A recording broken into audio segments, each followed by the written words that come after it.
이번 방송에서 제공하는 투자 정보는 투자 판단에 대한 조언입니다. 방송에서 제공하는 주식의 가치, 가격 상승 및 가격 하락에 대해서는 방송사에서 보장하지 않습니다. 이 시각 헤드라인 뉴스입니다. 지난 2분기 국내 경제가 정부의 소비 확대와 1분기 부진의 기저효과 영향으로 1%대 성장률을 보인 것으로 나타났습니다.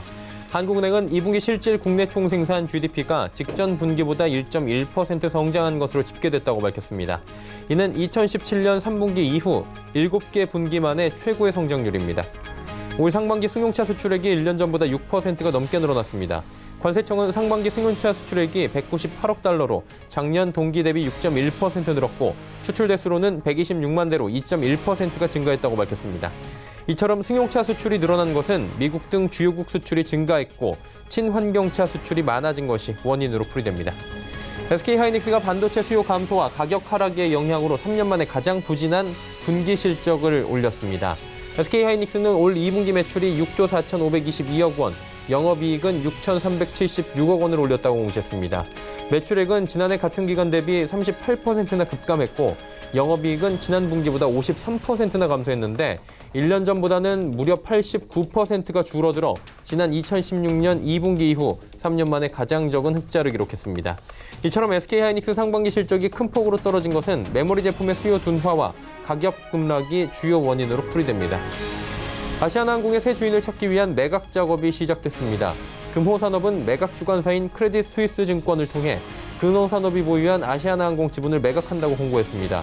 이번 매각은 금호산업이 보유한 아시아나항공 주식 6,868만여 주, 지분율 31%와 아시아나항공이 발행하는 보통 주식을 인수하는 방식으로 이루어집니다. 시청자 여러분 안녕하십니까. 오늘장 내일장 일부 문을 열도록 하겠습니다. 서정덕입니다. 장 초반까지만 해도 급락세였는데 급락을 딛고 시장이 조금은 여유를 찾아가는 모습들 보여주고 있습니다. 지금 실적 시즌도 한창 진행 중이다. 조금 전에 SK하이닉스 분기 실적 굉장히 많이 하락을 했다라고 전해드렸는데요. 지금 실적들 쭉 나오고 있습니다. 현대건설, LG생활건강, 한전기술 계속해서 실적들이 나오고 있는데 현대건설 같은 경우에는 2분기 영업이익이 2,451억 원, 전년 대비해서 11%나 증가한 것으로 나타났는데 주가 같은 경우에는 낙폭을 많이 줄이지 못하고 있고요. LG생건 같은 경우에는 2분기 영업이익이 62억이다. 작년 동기 대비 13.2%가 증가했다라고 이야기를 하면서 130만 원대를 지켜주고 있습니다. 또 한전기술 2분기 영업이익이 나왔는데 67억 원인데 이 퍼센테이지가 놀랍습니다. 전년 대비 3,017%가 증가했다라고 올라와 있는데 주가의 상승폭은 한 1% 내외로 아직까지는 큰 변동은 없는 상황입니다. 이렇게 미국 시장도 그렇고 이웃 국가들도 그렇고 우리나라도 한창 실적 시즌이 진행 중인 상황에서 일단 어제 하락 마감을 했던 우리 시장이었기 때문에 그리고 장 후반에 좀 급락이 나왔기 때문에 오늘 장 초반까지 어려울 것이다 어느 정도 예측이 된 부분이었습니다. 역시나 오전까지 불안한 모습을 보이며 코스닥은 653대까지 밀려 내려갔었는데 다행입니다. 그래도 오전 GDP 속보치가 전해드린 대로 7분기 만에 상승폭은 최대가 나왔고요. 지난 분기에 마이너스 나오면서 지난 분기에는 쇼크가 좀 있었는데 이번에 쇼크는 일어나지 않았습니다. 하지만 민간 투자 부분이 좀 줄어드는 등 질적인 면에서는 그리 좋지 못했다라는 평가가 나오고 있고요. SK하이닉스 실적 둔화 나왔는데 어느 정도 기반형이 돼 있던 모습입니다. 일단 북한은 미사일을 또 쐈습니다. 동해상에다가. 그리고 일본의 수출 규제 여전하고요. WTO에 가서 이렇다 할 대화가 이루어지지 못했고 러시아, 중국, 우리 영공 침해가 이루어지고 있는 대외적인 악재도 분명히 있는 상황입니다. 정리하자면 국내외적으로 좀 쉽지 않은 상황 속에서 시장은 반등을 그래도 모색을 하고 있다라고 보시면 될 것 같고요.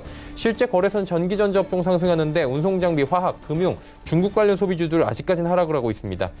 핀테크 관련 대장주 네이버, 카카오가 오늘 상승 하락이 나오고 있는데 뚜렷하게 지금 명암이 갈리고 있습니다. 네이버는 큰 폭의 상승이 나오고요. 카카오는 큰 폭의 하락이 나오고 있는 상황입니다. 코스닥 역시 시총 상위주들 혼조세 보이는 가운데 낙폭 줄이거나 상승 전환한 종목들도 다행히 조금씩 보이고 있습니다. 자, 오늘 시장은 얼마나 이 하락했던 부분에 대해서 밑거리를 달고 올라오면서 지지선을 확보를 하는가, 그리고 내일 시장에 대한, 다음 주 시장에 대한 기반을 만들 수 있느냐, 이 부분인 것 같은데요. 그렇다면 시장을 둘러싸고 있는 이슈도 정리를 해야 될 것 같습니다. 일부에서 차근차근히 준비해 보도록 하겠습니다. 시황 변동 상황부터 짚어보도록 하죠. 코스피가 2070선 다시 회복을 합니다. 그래도 다행입니다. 2072포인트대까지 다시 올라와 주고 있고요. 자, 다음 살펴보도록 하겠습니다. 2087부터 2061대까지 밀렸습니다. 급격하게 밀려 내려가면서 시장이 좀 불안한 모습들을 보였는데 그래도 2060선 깨지 않고 2070선 회복을 하는 모습들 보여지고 있습니다. 자, 그럼 수급 주체 확인해 봐야 될 텐데 수급 주체 보시면 외국인 개인이 삽니다. 어제와 포지션 비슷하고요. 기관이 팠는데 1624억 원. 기관은 오늘 전 주체가 아직까지는 모두 매도 포지션 잡고 있습니다. 다음 살펴보도록 하죠. 시총 상위주들을 보시면 삼성전자, SK하이닉스 올라가는데 오히려 삼성전자와 SK하이닉스는 실적 발표가 나오면 좀 털고 갔다 후련한 모습들을 주가는 좀 보여줍니다. 삼성전자 또 47,000원대 매물대에서 다시 뚫고 올라갈 수 있을 것인가 이 부분이 좀 시험대에 올라와 있고요. SK하이닉스도 이제 오늘 뭐 분기 실적으로는 굉장히 저조한 성격이긴 한데 이 2.58%나 주가가 상승하면서 8만 원 부근까지 올라와 주고 있는 상황입니다. 실적에 대한 우려는 이미 선반영이 돼 있던 모습입니다. 현대차, LG화학 빠지는데 현대차 낙폭이 오늘 1.13% 크진 않고요. LG화학이 어제 실적 공시를 3시 29분에 했습니다. 그러다 보니 실적이 저조하게 나온 부분이 오늘 그대로 반영이 되면서 4%가 넘게 급락하는 모습들 보여지고 있습니다. 투자자들은 기분이 좋지 않은 상황이죠. 6위부터 10위 종목들 살펴봅니다. 현대모비스가 큰 폭의 상승이 나오네요. 4.73% 그리고 네이버가 오늘 지금 7%, 8%대의 상승이 나오는데 일단은 뭐 네이버 같은 경우는 실적도 얘기가 나왔지만 핀테크 부분에서 우월적 지위를 가질 수 있다. 뭐 투자 얘기들 나오면서 여러 가지 호재가 겹치면서 오랜만에 7%, 8%의 이 하락장에서 급등이 나오고 있는 상황입니다. 오히려 지수의 낙폭이 줄여지면서 네이버는 차익 실현 매물들이 쏟아져 나오는 상황이고요. 셀트리온, 신한지주, 포스코 빠집니다. 다음 살펴보도록 하죠. LG생건 실적 발표했는데 시장 대비해서는 그래도 좀 선방하는 모습이고요. SK텔레콤, KB금융, 삼성바이오로직스, 기아차 빠지는데 기아차가 시총 15위로 다시 올라왔습니다. 삼성바이오로직스 어느새 시총 14위까지 내려왔고요. 주가도 27만 원대까지 밀려 내려왔습니다. 연초 대비 한 10만 원이나 빠져 내려왔네요. 코스닥 살펴봅니다. 653 지금 보여주고 있습니다.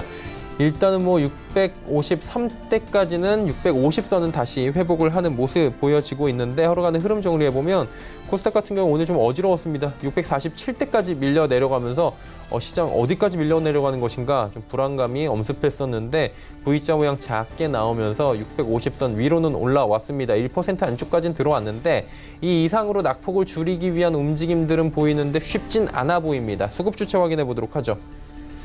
외국인만 삽니다. 양시장 모두 외국인이 좀 시장을 그래도 끌어가지고 있는 상황이고요. 개인, 기관 파는데 기관은 금융투자만 사주고 나머지 주체 모두 파네요. 시총 상위주도 살펴봅니다. 셀트리온 헬스케어 빠집니다. 하지만 신라젠, 헬릭스미스, 메디톡스는 반등에 성공하고요. CJNM이 좀 부진하네요. 다음 살펴보도록 하죠.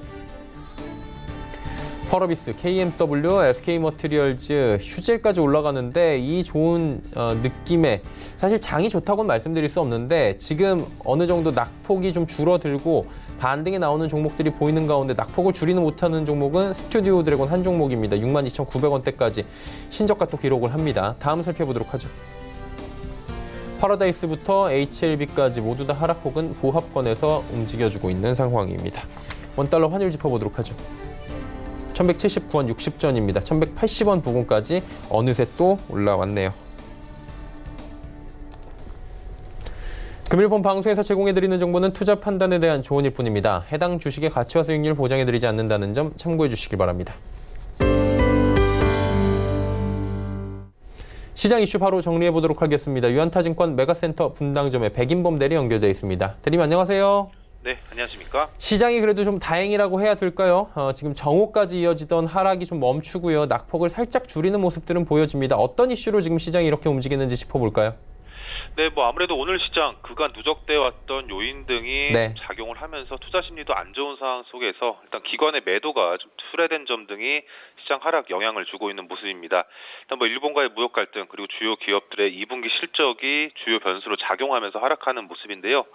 일단 기관 물량 아무래도 사학연금에 대량 환매가 나오는 것으로 추정되고 있다라는 점 등이 시장에서 이런 기관의 대거 매도로 좀 수급이 잡혀지고 있는 것으로 알려지고 있는 상황입니다.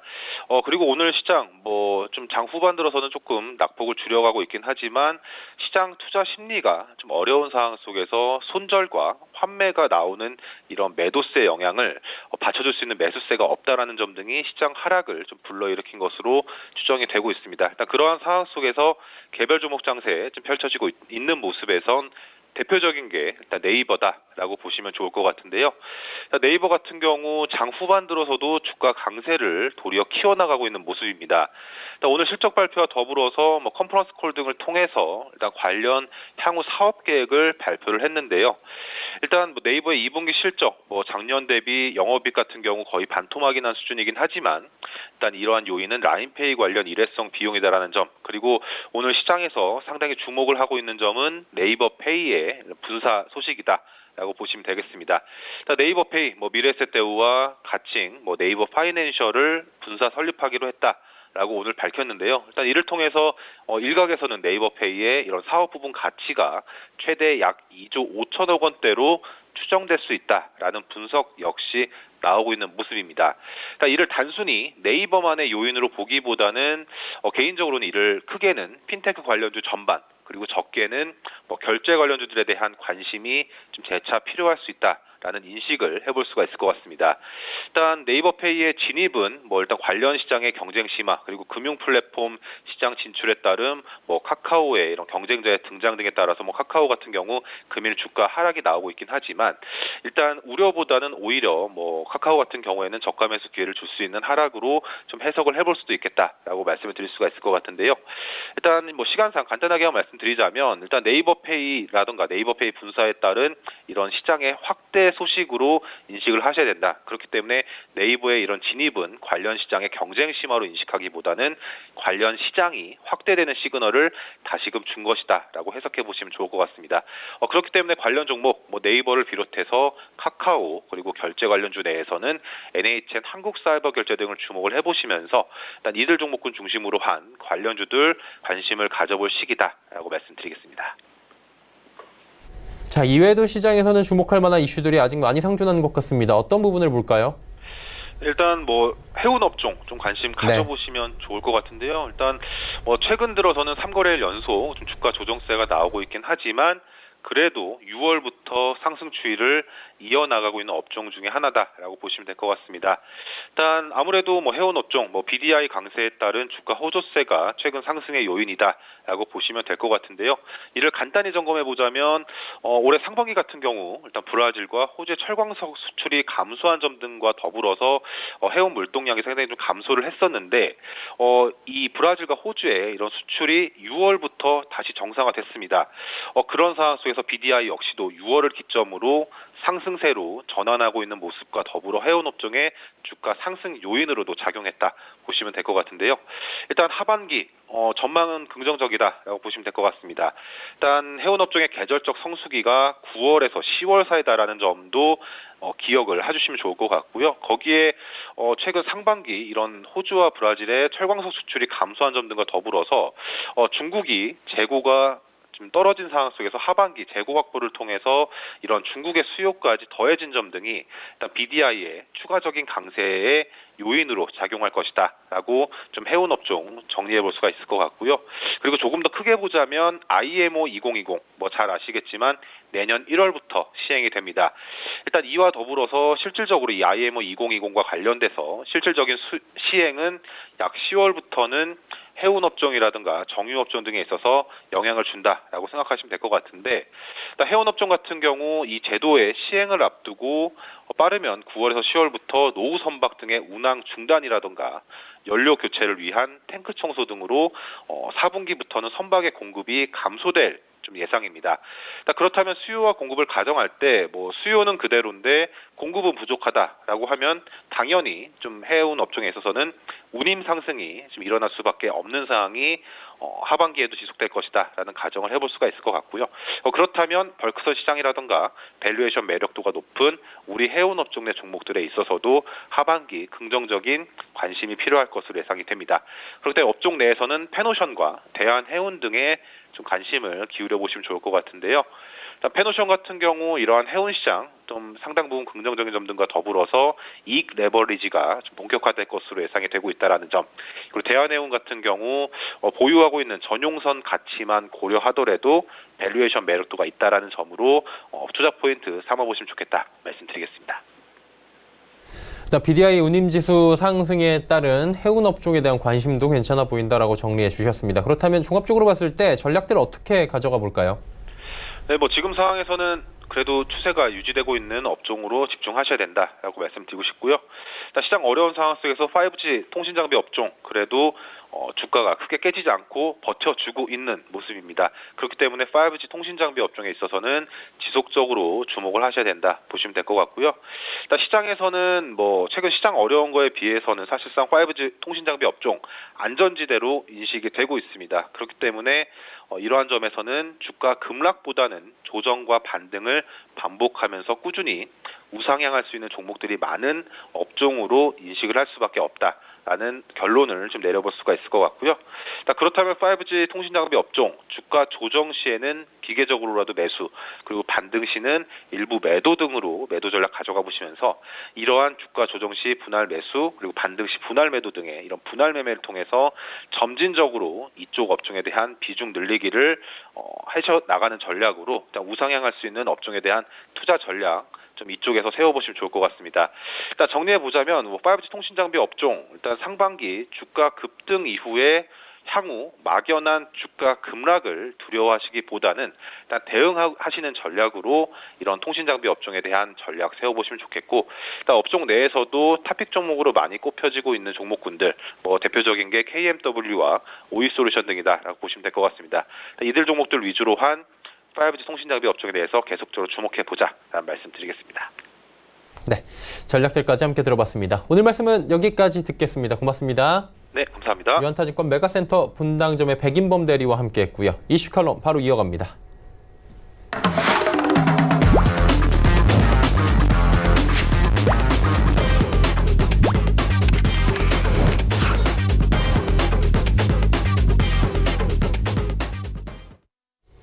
네, 이슈 칼럼 이어가도록 하겠습니다. 오늘은 미중산업경제연구소 조용찬 소장과 함께합니다. 소장님 안녕하세요. 예, 안녕하십니까. 예, WTO 얘기부터 바로 출발하도록 하겠습니다. WTO 일반 이사회가 어제 열렸는데 핵심 쟁점 국제 여론의 움직임이 지금 한일 양국 간에서 지금 물밑으로 굉장히 강하게 움직였던 걸로 알고 있습니다. 어땠는지 좀 설명해 주시겠습니까? 네, 일반 이사회에서는 한일 간의 주장이 워낙 팽팽하게 맞서 있고 그리고 합의 없이 평행선만 달린 것으로 나왔는데요. 우리 입장에서는 현재 일본의 수출 규제가 정치적 보복이라는 점을 강조를 했고요. 또 WTO가 정한 자유무역 원칙에서 어긋났다는 점도 주장을 했습니다. 일본이 관세 무역 일반 협정이죠. 가트 제1조 회원국 간의 최혜국 대우를 부여한다는 점 그리고 제11조 특별한 이유 없이 회원국 간의 수출입 물량을 제한을 금지하는 조항을 위반했다는 점을 회원국들에게 이해를 시켰고요. 향후 국제 여론전에서는 기세를 잡은 것으로 보여집니다. 특히 한국 기업뿐만 아니라 더 나아가 세계 무역에도 악영향을 줄 수 있다는 점을 강조했기 때문에 일본의 안보를 근거로 한 수출 규제 논리를 반박했다는 점은 앞으로 우리가 좀 더 공세적으로 나갈 수 있는 역할을 해준 것으로 보여지고요. 반면에 일본은 좀 수세적인 상황으로 전개됐는데요. 가트 21조죠. 군사 전용 우려가 있는 제품에 대한 수출 관리 조치와 관련해서 추한 조치고 WTO 협정에도 위반되지 않았다는 점을 주장했지만 근거는 제시하지 못했고요.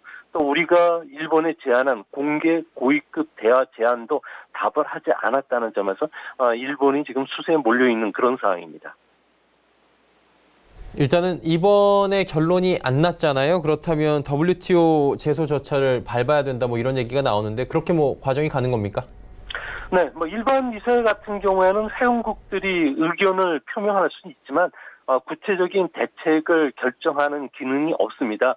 실제로 WTO에서는 규칙 위반 여부를 판단하는 것은 재판, 제소 절차를 거쳐야 되는데요. 이 때문에 이사회에서 산업통상자원부의 대응팀들이 지금 들어가서 활발하게 활동한 것도 두 가지 목적 때문에 그렇습니다. 하나는 회원국의 징용국 문제로 수출을 규제하는 것은 정치적 보복이라는 점, 그리고 WTO가 정한 자유무역 원칙에도 어긋났다는 점을 이해시키고요. 국제 여론을 좀 유리하게 이끌어내서 일본의 규제 철회를 하기 위해서입니다. 또 다른 이유는 WTO 제소 절차를 밟을 경우에는 승산 있는지를 이번에 가서 살펴보기 위해서인데요. 승소하기 위해서는 수출 규제로 인한 우리 기업들의 수출이 크게 줄어들었다는 점을 구체적으로 입증해야 됩니다. 지금 막 시작이 됐기 때문에 피해 금액을 산정하려면 좀 시간이 좀 뒤에 산정을 해야 되고요. 또한 이와 관련해서 재판 제소 절차까지 들어가려고 그러면 긴 시간이 걸리기 때문에 이런 문제들을 좀 꼼꼼히 따져본 것으로 알려지고 있습니다. 일본은 이번 일을 벌이기 전부터 철저하게 준비를 했고 정당성에 대해서는 피력을 많이 해온 것으로 알고 있습니다. 그리고 국제사회에서의 이런 로비나 여러 가지 여론전도 잘 펼치는 걸로 알고 있는데 일반 이사회에 많은 인력 파견했을 거예요. 일본의 이번 반응은 어떻습니까? 네, 일본 같은 경우에는 WTO가 출범한 게 95년도였는데요. 지금까지 소송으로 간 건은 21건 있었습니다. 이 중에 19건을 승소를 했는데요. 승소율이 무려 90%로 상당히 높습니다. 다만 패소 2건 중에 하나가 올해 4월 파기된 우리나라의 그 수산물과 관련된 수입 규제건이었는데요. 이 때문에 일본 정부 입장에서는 우리나라의 수출 관리 체제가 취약하다는 점, 그리고 수출에 부적절한 사항이 있었다고 계속 억지 주장을 펴고 있지만 구체적인 사례를 현재까지는 제시하지 못하고 있는 상황입니다. 일본의 전략은 반도체 세계 품목의 수출 규제는 가트 21조에 위반되지 않을 뿐만 아니라 자유무역 행위에도 역행되지 않았다는 논리를 계속 펼칠 것으로 보여지는데요. 이 때문에 닭이 먼저냐 계란이 먼저냐는 식의 논리 자체를 가져가면서 양국 주장을 평행성 있게 하면서 합의를 무산시킬 가능성이 높지 않을까 보여집니다. 안전보장과 관련된 조치는 WTO가 판단할 수 있는 범위가 현재까지는 매우 제한되기 때문에 이런 약점을 집요하게 파고든 것이 아닌가 생각이 됩니다. 자, 그렇다면 우리나라가 WTO에 제소할 경우에 승소할 가능성이 좀 높은 겁니까? 네, WTO 가트 21조로 둘러싼 분쟁을 재판한 적인 현재는 없습니다. 이 때문에 일본이 주장하는 예외 규정을 적용받아야기 위해서는 앞으로는 상당한 논리적 근거가 필요하고요. 또 우리가 위반했다는 구체적인 사례를 일본이 좀 들어야 되는데 그렇지 못하면 정치적 보복이라는 우리 측 주장이 인정되기 때문에 현재로서는 우리가 재판을 좀 유리하게 끌고 갈 가능성이 있다고 합니다. WTO에 제소하게 되면은 1심에 해당하는 분쟁 처리 위원회죠. 패널 보고서 채택까지는 한 1년 정도가 걸리게 되고요. 그리고 2심에 해당하는 상급위원회까지 제소가 돼서 결정이 내려지기까지는 2년이 걸리기 때문에 앞으로 정치적인 합의하에 빨리 분쟁을 마무리 짓는 게 아무래도 두 나라 간에는 더 이득이 되지 않을까 생각이 됩니다. 사실 양 국가가 지금 그런데 강대강으로 대치를 하고 있기 때문에 국가 외에 미국이나 좀 개입을 하면 좋지 않을까 이런 의견들도 있잖아요. 그래서 이제 볼튼 보좌관이 왔는데 원론적인 이야기만 했다라고 얘기가 나오더라고요. 이 한일 갈등에 대해서 어떻게 중재자 역할을 제대로 할 수 있을까요? 네, 미국은 중재에 나서면은 사태가 좀 더 꼬일 수 있다고 판단한 것 같습니다. 이 때문에 WTO 일반 이사에서도 미국은 그대로 관망하는 소극적 자세를 보였는데요. 아무래도 때리는 시어머니보다는 말리는 시누이가 더 밉다는 말이 있는데요. 자칫 잘못 개입했을 경우에는 양쪽으로부터 오해를 받을 수가 있기 때문에 그렇습니다. 중국과 북한이라는 중요한 문제를 앞두고 동맹이 결속해야지 보조를 맞출 수가 있는데요. 현재 상황에서는 양국 간의 갈등이 깊어진다면 중국과 북한만 이룰 뿐이기 때문에 아무래도 이런 문제에선 미국이 양국에 계속 메시지를 전달하고 있는 것으로 알려지고 있습니다. 미국은 한미 삼국 관계가 원만히 유지되기를 원하고 있지만 한일 문제에 감독이 될 생각도 없고요. 더더욱 중재자가 되려고 하지는 않을 것으로 보여진다는 점에서 앞으로 상당 기간 아무래도 관망, 중립적인 자세를 취하지 않을까 보여집니다. 네, 그리고 일본 같은 경우에는 참여연 선거 이후에 뭐 광복절을 전후해서 2탄 뭐 여러 가지 실탄을 준비하고 있다, 수출 규제를 준비하고 있다, 뭐 이런 얘기들이 나오고 있는데 어떤 규제가 다음번에 또 나올 것으로 우리가 예측을 해볼 수 있나요? 네, 아베 같은 경우에는 참여연 선거가 끝나고 나서 2011년 9월까지 총리 임기 동안에 하원에 해당하는 그 중의원을 해산시킬 가능성이 있다고 시사를 했는데요. 아무래도 이를 강행하기 위해서는 지지층을 결집시켜야 됩니다. 이 때문에 우리나라에 대한 외교적 고립은 좀 더 가해질 것으로 보여지고요. 또 아베가 휴가에서 돌아오는 8월 초에는 화이트 국가에서 배제하는 문제를 집중 논의할 것으로 보여지고요. 또 경제 규제와 관련해서는 제2탄이 아무래도 8월 말까지는 발효가 되지 않을까 보여집니다. 화이트 국가가 지정이 된다면은 군사 전용 우려가 낮은 식품이나 목재 위에는 모두 개별 심사라든지 허가를 받아야 되기 때문에 우리나라 수출이 크게 감소할 수가 있는데요. 이 밖에도 한국 수입품에 대한 관세율 인상도 지금 거론이 되고 있다고 합니다. 전국 경제연합회에 따르면은 기존 우리가 받고 있는 그 수출품에 대한 관세 외에 일본이 10% 보복 관세를 부과하게 된다면은 우리나라 수출은 6억 한 8천만 달러 정도가 줄게 되고요. 20% 부과 시에는 한 15억 달러 정도 감소. 그리고 30% 정도 관세를 부과하면 24억 달러 정도 대일 수출이 줄게 됩니다. 그 중에서도 가장 큰 게 의료용 기기라든지 정밀기기, 그리고 광섬유, 주방용품, 수산물 같은 경우는 타격이 상당히 클 것으로 보여지기 때문에 여기에 따른 우리나라의 또 일본 수입품에 대한 관세 부과도 계속 진행이 될 수밖에 없다는 점에서는 양국이 관세까지는 가지는 않을 것으로 보여집니다. 일본을 보면 신기하다는 생각이 드는 게 아베 정권이 지금 뭐 4번 연임도 가능해 보인다 이런 얘기까지 나오고 있습니다. 장기 집권이 우리로서는 저 정도까지 가능할까라는 생각이 드는데 아베 정권이 이렇게까지 길게 갈 수 있는 이유가 있나요? 네, 이는 일본의 그 독특한 선거 제도 때문에 그런데요. 지지자로 구성된 후원회라든지 지방선거 조직이 일본 선거를 뽑는다는 이야기가 있습니다. 자민당 의원들 같은 경우에는 5분의 2 이상이 세습 의원입니다. 아무래도 2세, 3세들도 많고요. 또 낙선하지 않는다고 해서 의원들을 지정석이라고도 부르기도 한다고 합니다. 정치권의 인사들이 가족이라든지 친인척을 동원해서 세력을 키우고 있는데요. 이 때문에 일본 안에서는 패밀리 의원, 도련님 의원, 공주 의원이 계속 늘어나고 있다는 것은 아무래도 민의가 반영되긴 어려운 시스템이 작동이 되면서 여당인 자민당이 장기간 집권할 수 있었던 것으로 보여집니다. 중의원에 이어서도 참여연 선거에서도 여당이 과반수를 확보할 수 있었던 것은 이런 정치적 후원회가 상당히 큰 영향을 끼쳤고요. 또 아베노믹스의 영향으로 인해서 엔화 약세가 찾아오면서 수출 기업이 숨통이 좀 터인 상태에서 지역의 민원 사업을 자민당이 들어준다든지 노인 복지의 재정을 아끼지 않고 퍼준 것도 이런 지지층들을 이탈시키지 않게 했던 주요 원인이 됐던 것으로 보여집니다. 아베 같은 경우는 집권 2기죠. 2012년 이후에 보면은 국가 부채가 아베 기간 동안에만 400조 엔이 늘어난 현재는 1,103조 엔까지 늘어났다고 합니다.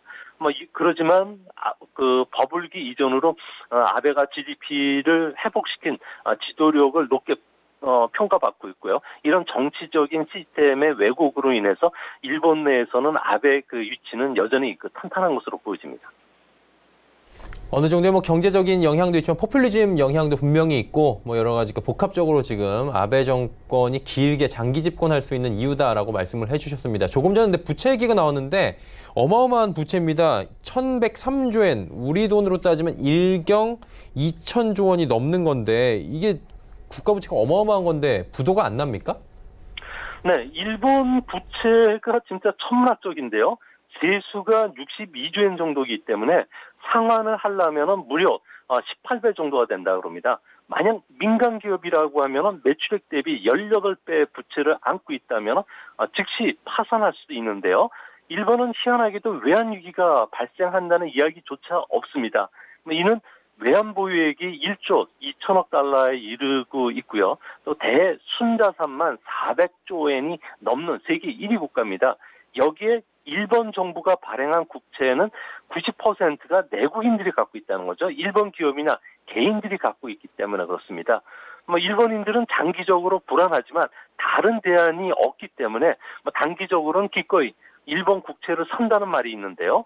일본 가계 금융자산 1,800조 엔 중에서 세수를 담보로 해서 상환이 계속 일어나고 있고 또 이런 확실성을 국가에 대한 믿음을 갖고 있기 때문에 계속 일본 국채를 매수하는 한 일본에서는 아무래도 외환위기 가능성 거의 없는 것으로 알려지고 있습니다. 네, 지금 일본이 왜 부채가 이렇게 많은데 부도가 나지 않는지를 들어봤는데 이거 해결하기 위해서는 소비세를 올리면 재정 적자 흑자로 돌릴 수 있고 이런 과감한 정책들이 좀 필요하지 않나라는 얘기도 나오는데 이 부분은 어때요? 네, 일본 같은 경우에는 국채 이자를 지급하기 위해서 막대한 그 정부 예산이 들어가고요. 또 이 연금 지급 때문에 매년 40조 엔씩 재정 적자가 쌓이고 있는 상황입니다. 이 때문에 연금 지급 연령을 좀 높여서 소비세율을 10%를 올리면은 재정 건전성이 어느 정도 해소가 될 수는 있는데요. 국민들의 절반 이상이 현재 그 소비세율 인상에 반대를 하고 있기 때문에 추진 동력이 좀 떨어지는 그런 상황입니다. 앞으로도 일본 사회는 저출산, 고령화는 계속 진행될 것이고요. 또 기업의 해외 이전이 장기화된 상황이기 때문에 GDP가 좀처럼 증가하지 않는다는 점에서 세수는 늘어날 수 없는 이런 경제 구조가 되어버렸습니다. 재정 적자를 해소하기 위해서는 과감한 개혁이 필요한데요. 표바신 고령자 연금 지급자들을 대상으로 해서 만약에 연금 수령을 삭감한다든지 구조조정을 외치거나 감봉을 외친다면은 아무래도 이런 그 정치인들은 타격을 받을 수가 있기 때문에 개혁이라는 고양이 목에 방울을 달 정치는 아무도 없다는 겁니다. 이 때문에 지금까지 일본이 개혁다운 개혁을 한번 생각해 본 것은 고이즈미 정권 때 우정 민영화 정도만 검토해 봤을 뿐이지 앞으로 정치적인 논리에 따라서 이런 그 개혁은 하지는 못할 것으로 보여집니다. 그리고 이번 참의원 선거 때 경기 대책에 대한 여러 가지 이야기를 나눈 걸로 알고 있는데 이 아베 정권이 준비 중인 경기 대책은 뭡니까? 네, 지금 아베 같은 경우에는 앞으로 그 미일 FTA 협상에 들어가야 되는데요. 미국산 수입 농산물 또 육류에 대한 관세를 인하 그리고 2.5% 수입 자동차에 대한 관세 철폐를 트럼프가 강하게 요구를 하고 있다고 합니다. 이 때문에 흐트러진 민심을 잡기 위해서 2조엔 규모의 추가 경정 예산안을 이번 가을 임시국회 때 제출할 예정인데요. 이 밖에도 기발한 경기 대책들이 논의가 되고 있다고 합니다. 일본에서는 노인 중에 치매 환자들이 상당히 많고요. 그러다 보니까 유산을 자식들에게 물려주지 못하고 타계하시는 분들이 많다고 합니다. 노인들 같은 경우에는 은행보다는 장롱, 책상 서랍, 부엌 창장, 책꽂이, 침대, 냉장고, 가족의 신을 모시는 신단동에 돈이나 귀금속을 숨겨두는데요. 치매 때문에 이를 찾지 못하고 있고 그러다 보니까 사라진 자산이 이런 그 규모가 무려 우리나라 돈으로 100조 원이 좀 넘는다고 합니다. 이 때문에 개인 금융 자산 1,800조 엔에 대한 재산세를 매년 1%씩 과세한다면은 세금으로 돈이 환수되기 전에 소비를 하든지 그래도 안 쓴다면 국가 부채를 줄이는 데 쓰겠다는 극단적인 대책도 논의가 되고 있다고 그러고요. 또한 새집회 발행을 통해서 장롱 속 현금이죠. 50조엔 그러니까 우리나라 돈으로 해서는 한 500조 원이 넘는데요. 이를 유동화시킬 계획도 추진하고 있는데요. 바로 1만 엔권, 5천 엔권 신권이 나오면은 장롱 예금의 절반이 소비 활동으로 쓰여질 수가 있기 때문에 그렇습니다. 화폐 교환 과정 속에서 아무래도 국가는 빨리 소비하려는 심리도 작동할 것이고요. 탈세 목적의 돈도 포착할 수가 있기 때문에 일석이조, 일석삼조 효과 때문에 이런 안들이 논의가 되고 있다고 합니다. 이게 말씀을 쭉 듣고 있고 요즘 상황을 보면 일본의 여러 가지 성장 잠재력이 많이 떨어지고 있구나라는 생각이 합리적으로 들 수밖에 없는데 그러면 지금과 같은 세계 경제 3위의 대국의 위치를 유지를 할 수 있을까 이 부분이 궁금한데 어떻게 보십니까? 네, 일본 경제와 관련해서는 싱크탱크인 일본 경제 연구센터가 있는데요. 2060년이면 일본 경제는 세계 5위권, 6위권까지도 위태롭다는 이런 보고서들을 내놓고 있습니다. 아무래도 2060년도가 되면은 잠시 미국 같은 경우에는 중국에 내줬던 세계 1위 경제 대국을 다시 회복할 것으로 보여지는데요. 이는 중국 같은 경우에는 일자녀 정책의 부작용으로 인해서 인구 감소가 2030년 이후부터 좀 가속화될 것으로 보여지고요. 반면에 미국 같은 경우는 이민제도라든지 젊은 인구들 그리고 가파 같은 IT 기업들이 생산성이 상당히 높기 때문에 이후에도 계속 경쟁력을 유지시킬 것으로 보고 있습니다. 하지만 일본은 인구 감소로 인한 고령화가 아주 심각한 상황이기 때문에 경기 불황이 장기화될 수밖에 없기 때문에 앞으로 미국, 중국, 인도, 그리고 독일, 영국에 이어서 GDP 규모가 5위, 6위로 추락할 가능성이 있다고 합니다. 결국 마이너스 성장을 방지하기 위해서는 개혁 시나리오밖에 없는데요. 이런 정치적인 시스템의 모순으로 인해서 이런 개혁이 힘들고요. 또 디지털화를 가속화시키기 위해서는 AI라든지 빅데이터, 자율주행 자동차와 같은 무형자산 쪽에 투자를 해야 되는데 그렇지만 일본 같은 경우에는 이런 기업들의 투자도 상당히 소극적일 수밖에 없기 때문에 앞으로 기업들 같은 경우에는 생산성이라든지 다양한 분야에서 경쟁을 만날 가능성이 있고요. 그게 바로 우리와 일본이 지금 경쟁을 벌이고 있는 반도체라든지 AI와 관련해서 일본이 우리나라를 견제하려는 이유도 이 때문인 것이 아닌가 이렇게 생각이 됩니다. 네, 오늘 말씀 여기까지 듣도록 하겠습니다. 고맙습니다. 네, 감사합니다. 미증산업경제연구소 조용찬 소장과 함께했습니다.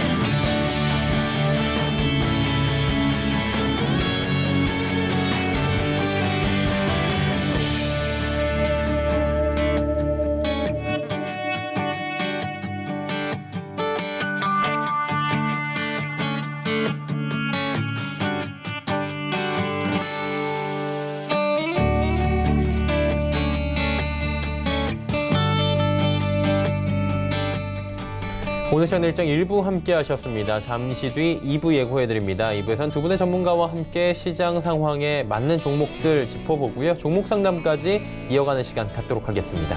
2부에서 뵙겠습니다. 고맙습니다.